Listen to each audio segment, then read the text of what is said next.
Hoy seguimos con nuestra serie de entrevistas vinculadas a la cultura argentina y las Islas Malvinas y tenemos el honor de recibir a Carlos Gamerro, escritor, crítico y traductor argentino, autor de novelas sumamente exitosas y un referente en lo que se refiere a la historia de la literatura de nuestro país y a la traducción.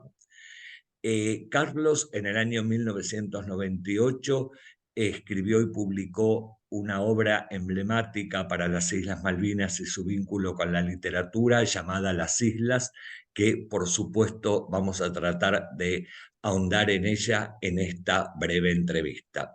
Es asimismo un referente en lo que respecta a la traducción del inglés al español, específicamente de obras de teatro de William Shakespeare, que actualmente se consideran como paradigmáticas en lo que es la historia de la traducción del autor inglés en nuestra lengua.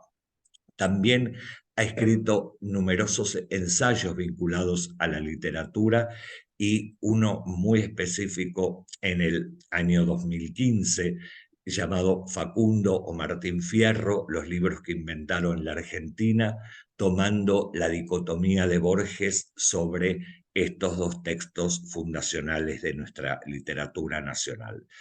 En función de esto, bueno, vamos a comenzar con nuestra entrevista con Carlos, a quien le agradecemos mucho que se haya ofrecido para tener estos minutos en este ciclo, en donde hemos entrevistado artistas, curadores, escritores, fotógrafos. Y Carlos, yo te quisiera preguntar cómo ha sido en la historia de la literatura argentina la incorporación del tema de las Islas Malvinas. Bueno, Sergio, gracias por esta invitación. Un honor para mí estar participando. Bueno, un punto de partida quizás para hablar de literatura sobre Malvinas y ficciones de Malvinas es tener en cuenta que la guerra misma empezó como una ficción. O sea, lo que contaban, digamos, los partes militares, lo que recogían los medios, ya sea gráficos o televisión, era una guerra inventada. Entonces, a partir de ahí, digo que estábamos ganando, era victoria tras victoria, y de repente un día, digamos, nos habíamos rendido y habían ganado los ingleses. Obviamente, digamos, lo cual, junto con la derrota en sí, con el rechazo por la dictadura militar, multiplicó la bronca, la reacción popular, digamos, este factor de engaño. A partir de ahí, como que se abren dos caminos casi simultáneos. Por un lado, en la literatura, una estrategia como de, si dijéramos, de multiplicar este componente ficcional, ¿no? Que se da en la primera novela sobre la Guerra de Malvinas, Los Pichiciegos, de Rodolfo Fowell, que directamente convierte, digamos, le da una especie de vuelta de tuerca a la fantasía sobre Malvinas y crea esta ficción de un mundo subterráneo donde se agrupaban los desertores y comerciaban intercambiaban información con los ingleses, ¿no? Algo que además tiene que ver con el carácter muy particular de esta guerra, que al ser en dos islas tan alejadas del continente, las fantasías de deserción que son tan comunes en la guerra no tenían salida. Entonces era una especie de deserción hacia adentro. Muy parecida, por otra parte, al ocultamiento de tantas personas en la Argentina durante la dictadura, esta, digamos, especie de pase a la clandestinidad, no solo de las organizaciones armadas, sino de muchas personas que se iban a las provincias o se iban al Tigre o simplemente se recluían. Y por otra parte empieza, apenas terminada la guerra, un intento de saber, bueno, qué pasó efectivamente y sobre todo qué vivieron los soldados, los conscriptos. Y ahí aparece un libro como Los chicos de la guerra, de Daniel Cohn, que recoge testimonios. Y son casi simultáneos, ¿no? Aparece de Los chicos de la guerra y Los pichiciegos con muy poca diferencia. Y a partir de ahí siempre la, la literatura sobre Malvinas va a transitar este doble camino de la ficción exacerbada y de el testimonio y el intento de averiguar la verdad de los hechos y de las vivencias de quienes estuvieron allí.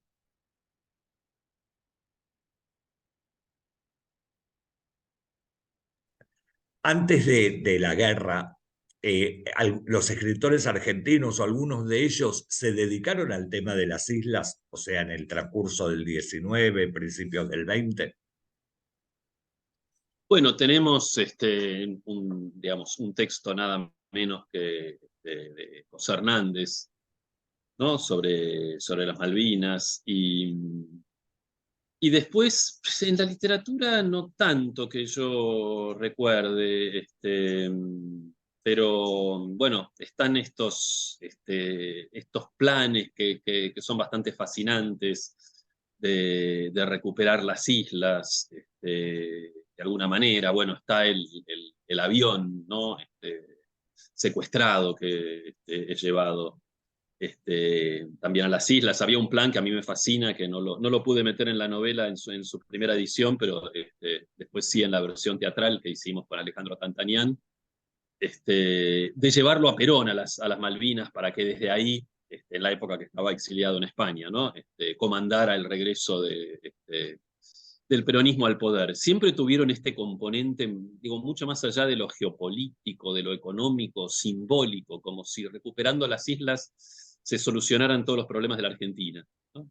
Bueno, quizás es por eso que seguimos ahí tecleando, ¿no? Y en mi novela En las islas aparece mucho este componente de que Argentina nunca se va a encarrilar hasta que las islas vuelvan a ser parte nuestra. Hay algo, digamos, que excede lo lógico, lo racional en las fantasías sobre Malvinas. Carlos, ¿y cómo fue el proceso de la escritura de las islas? Bueno, es curioso porque originalmente tenía planes para mí, digamos, mi primera novela buena, había escrito una antes, pero es tan mala que por suerte no llegó a publicarse, siempre agradezco. Creo haber destruido todas las copias. Quería escribir una novela policial, estaba muy enganchado con la novela negra, pero la posibilidad de trabajar con un detective privado en la Argentina parecía muy poco realista, ¿no? Por algún motivo, porque estábamos a principios de los 90 y empezaba a vislumbrarse la era de la informática y toda esta revolución digital que ahora ya nos parece tan normal, y que es un componente muy importante de las islas, ¿no? Porque el protagonista Felipe Félix, además de excombatiente, es un hacker, y todo el tema de este mundo que un poco en esa época, en los 80, 90, aparecía ya en la literatura cyberpunk de Estados Unidos, se anunciaba para la Argentina, pero todavía la literatura no lo había tomado. Y no sé por qué se me cruzaron una estructura policial, el mundo de los hackers y el nacimiento de Internet con la guerra de Malvinas. Pero cuando se juntaron los tres, empezó a desplegarse un universo, digamos, de ficción que me arrastró. Así que, llegado a un punto, yo iba anotando ideas, papeles sueltos, y en el año 92, donde, digamos, se cumplían justamente 10 años de la guerra, empecé a escribir. Y también decidí que la novela, la acción principal, digamos, el presente de la novela, fuera en ese año, en 92, me interesaba no solo hablar de la guerra, sino hablar de qué había sido de los excombatientes, que 10 años después todavía no habían recibido prácticamente ninguna atención por parte del Estado, eran un poco como marginados de, de las conversaciones sociales, no, eran un lugar incómodo porque si se reivindicaba la guerra, terminaban pegados a los militares, ¿no? Que tan mala imagen tenían en ese momento, bueno, siguen teniendo.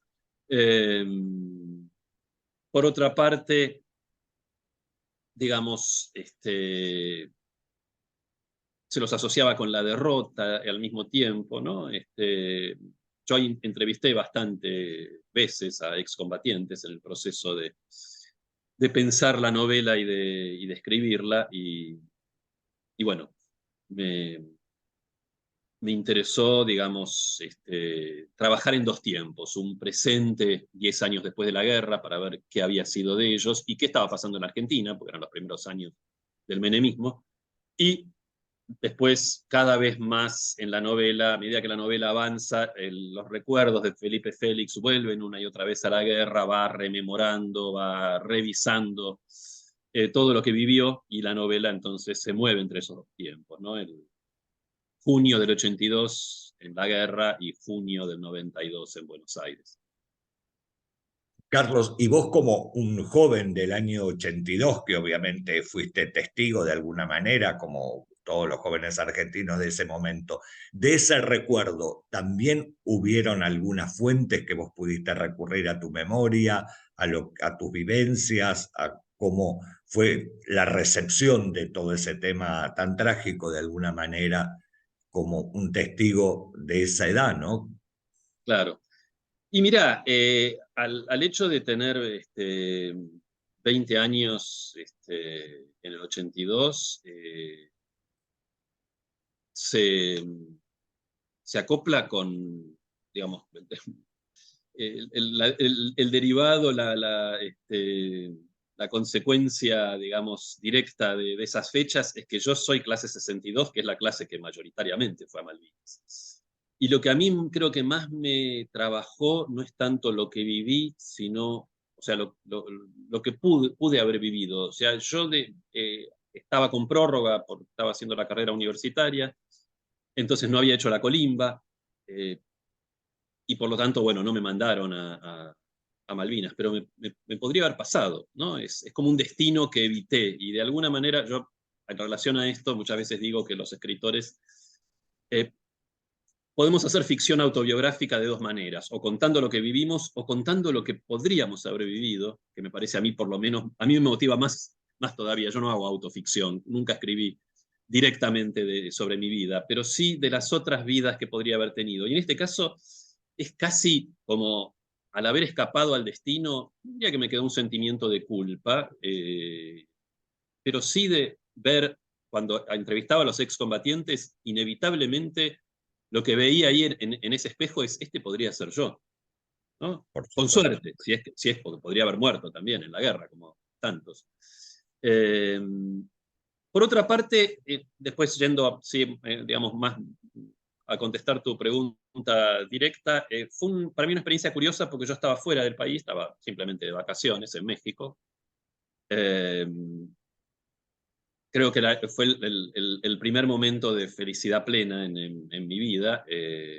Digo, la Argentina estaba, toda mi adolescencia y temprana juventud la viví en la dictadura, y la verdad que me iba todo lo que podía del país, sobre todo en los meses de vacaciones.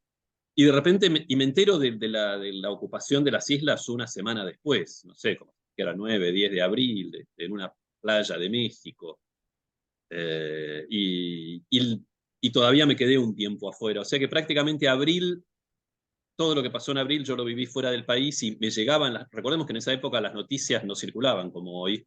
En la Argentina había la censura de prensa bastante férrea. Entonces, la reacción de todo el mundo, lo que la gente opinaba, lo que decían las noticias, fue como una vivencia. Y cuando vengo a la Argentina me encuentro con otra, ¿no? Fue como que medio, digamos, de los 2 meses y medio que duró la guerra, cerca de la mitad lo pasé afuera del país y luego adentro. Y esa doble mirada creo que también influyó en la manera de pensar, digamos, la relación con las Malvinas, lo que las Malvinas significaba, el mes previo al inicio de la guerra. Yo prácticamente llegué cuando empieza la guerra propiamente dicha. Y esa doble perspectiva creo que también fue una, digamos, influyente en pensar la novela, ¿no? Y en empezar a escribir 10 años después. Carlos, Las Islas fue traducida al inglés, ¿no es cierto? Es una novela argentina muy, no solo solicitada por los lectores hispanoparlantes, pero también traducida al inglés. ¿Cómo fue la recepción de la obra en el público anglosajón? Bueno, lo primero, Sergio, que debería decir al respecto es que tengo la suerte, el privilegio de contar con un excelente traductor al inglés, que además es un gran amigo, Ian Barnett, ¿no? Que es inglés, es traductor profesional, pero vive hace más de 20 años en la Argentina, entonces conoce nuestro mundo, y nuestro lenguaje muy bien. Además, yo, digamos, hablo el inglés desde chico, enseño en inglés, escribo en inglés, entonces podía trabajar a la par de él, y de hecho, bueno, figura en la edición inglesa traducida por Ian Barnett, que es, por supuesto, el traductor, pero en colaboración con el autor. Así que, digo, y también hice algunos cambios, le saqué algunas cosas que me parecía que podían ser más relevantes para un autor, para un lector, perdón, argentino o hispanoparlante, y que este, podían no ser tan interesantes para los lectores de lengua inglesa, no solo los de Inglaterra, ¿no? En ese sentido, Las Islas siempre fue una novela muy plástica, muy proteica. Nunca tiene, digamos, las distintas ediciones en español tienen modificaciones. Después, digo, hice la versión teatral que tiene muchos cambios, la versión en inglés. Como una novela que siempre está viva y nunca alcanza su forma definitiva, cosa que me gusta. De hecho, después engendró continuaciones, ¿no? Las novelas posteriores, sobre todo El secreto y las voces, La aventura de los bustos de Eva y Un Yuppie en la columna del Che Guevara, siguen con los personajes y las historias de las islas. Ahora, yendo concretamente a tu pregunta, que no he olvidado, en Inglaterra tuvo mucha recepción, se publicó además si no recuerdo mal, los 20 años de la guerra. Así que fue, digamos, por un lado tuvo muchísimas reseñas, notas en los principales medios de prensa, desde The Guardian hasta la BBC.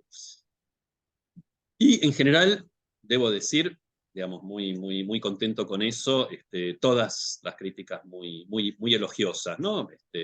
Interesadas no solo en lo que tenía que ver la novela con la historia de alguna manera conjunta de los dos países a través de la guerra, sino también con la historia en sí, la novela considerada, digamos, desde el punto de vista literario, y también muy elogiada y con justicia, creo, la traducción de Ian Barnett.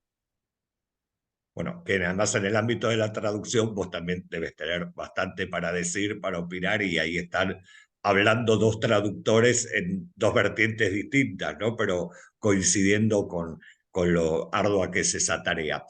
Yo quiero decir antes de terminar que Carlos Gamerro, un escritor, un intelectual argentino, un pensador también, siempre ha estado muy cerca de nuestras actividades en la Cancillería Argentina, como invitado en numerosas ferias internacionales, es un gran defensor del programa de traducción Sur, también lo ha comentado, lo ha expresado en distintos foros vinculados al libro y a la traducción.